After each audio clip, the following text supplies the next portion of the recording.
Baru-baru ini, Presiden Yoon Suk Yeol mengumumkan martial law atau hukum darurat militer di Korea Selatan sebagai langkah ekstrim untuk menghadapi ancaman yang diklaim berasal dari kekuatan komunis Korea Utara. 파렴치한 종북 반국가 세력들을 일거에 척결하고 Langkah ini mengejutkan parlemen dan memicu kerusuhan politik yang belum pernah terjadi sebelumnya. Pengumuman ini dilakukan tanpa pemberitahuan kepada parlemen, menyebabkan kekacauan besar dan ketegangan di Seoul.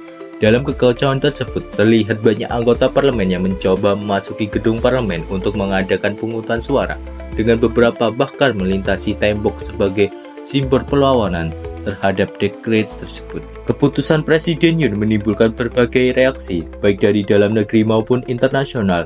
Di dalam negeri sendiri, parlemen bereaksi dengan cepat dan tegas menolak dekret tersebut dengan suara bulat. Sebuah langkah yang menunjukkan kuatnya oposisi politik terhadap pemerintahan Yoon. Salah satu momen yang viral adalah ketika seorang wanita dengan berani menahan senapan seorang tentara di dalam gedung parlemen. Sebuah tindakan yang menggemparkan keberanian rakyat dalam menghadapi kekuasaan militer. Keputusan Presiden Yoon untuk mengumumkan martial law ini dapat dilihat sebagai sebuah langkah dramatis untuk menekan oposisi politik yang kuat di parlemen.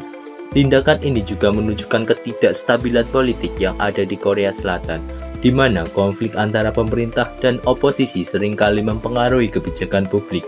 Krisis ini mengilustrasikan betapa pentingnya komunikasi yang baik dan transparansi dalam pemerintahan, terutama saat menghadapi ancaman yang dianggap signifikan.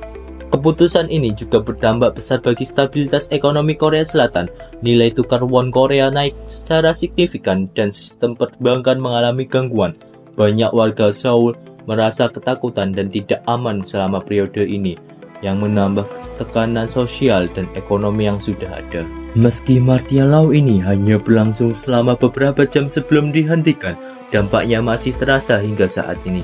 Kejadian ini menjadi pelajaran penting tentang pentingnya stabilitas politik dan keamanan nasional, terutama tentang perlunya dialog dan kerjasama antar berbagai pihak politik untuk mencapai solusi yang damai dan adil. Dalam hal ini dapat dilihat bahwa konflik politik yang intens di Korea Selatan membutuhkan reformasi yang mendalam untuk mencegah kejadian serupa di masa depan. Transparansi, akuntabilitas, dan pendekatan yang lebih inklusif dalam pembuatan kebijakan menjadi semakin penting dalam menjaga kedamaian dan stabilitas negara. Secara historis, Korea Selatan memiliki hubungan yang mendalam dengan Korea Utara sejak berakhirnya Perang Dunia II yang memisahkan semenanjung Korea menjadi dua negara yang berbeda, baik secara ideologisnya maupun secara politiknya. Konflik dan ketegangan antara kedua negara ini seringkali mempengaruhi kebijakan militer. Dalam beberapa dekade terakhir, kedua negara telah mengalami periode ketegangan sangat tinggi dan upaya perdamaian yang sangat sulit, seperti dalam kasus program nuklir Korea Utara yang menyebabkan sanksi internasional dan tekanan diplomatik yang signifikan. Dengan latar belakang sejarah ini, keputusan Presiden Yoon sendiri untuk mengumumkan martial law tampak sebagai respon atas ancaman nyata atau persepsi ancaman dari Korea Utara. Namun tindakan ini juga mencerminkan ketidakmampuan pemerintah untuk mengelola konflik internal dengan baik. Ketidakstabilan politik ini tidak hanya berdampak pada keamanan nasional, tetapi juga berdampak pada persepsi internasional terhadap Korea Selatan sendiri sebagai negara yang stabil dan demokratis. Reaksi keras dari parlemen menunjukkan bahwa demokrasi di Korea Selatan meskipun diuji masih cukup kuat untuk menentang tindakan yang dianggap tidak konstitusional atau berlebihan. Ini adalah tanda positif bagi masa depan politik Korea Selatan, di mana dialog dan negosiasi harus menjadi jalan utama untuk mengatasi perbedaan dan mencapai kesepakatan. Krisis ini juga menggarisbawahi pentingnya reformasi militer di Korea Selatan.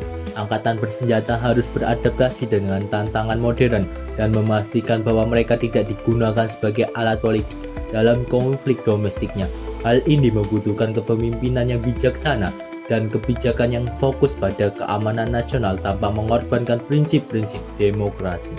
Secara keseluruhan, kejadian ini menunjukkan betapa rentannya situasi politik dan militer di Korea Selatan. Meskipun demikian, respon parlemen dan masyarakat sendiri menunjukkan bahwa ada harapan untuk perubahan yang lebih baik di masa depan. Melalui reformasi politik, transparansi, dan akuntabilitas, Korea Selatan dapat memperkuat demokrasi dan memastikan bahwa kejadian serupa tidak terulang lagi.